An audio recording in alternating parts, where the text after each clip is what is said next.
იასინაზე მოსდაცი გოგონას თეთრი პორტმანი ჯიბიდან ამოვაცალე ის ერთადერთი თუმანი შერას ერჩოდი მაგ თუმანს შიშველი დამჩანოშკები მაგ ფულით უნდა მეყიდა წითელი ბასანოშკები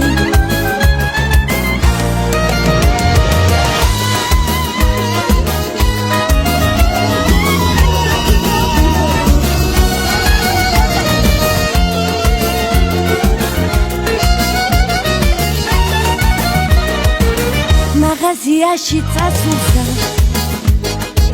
ყიდვაც კი არ დამაცადე ის ერთადერთი თუმანი ჯიბიდან ამომაცალე შენ რას ერჩოდი მაგ თუმანს მაგ თუმით ვერ გამდიდრდები მაგ ფულით უნდა მეყიდა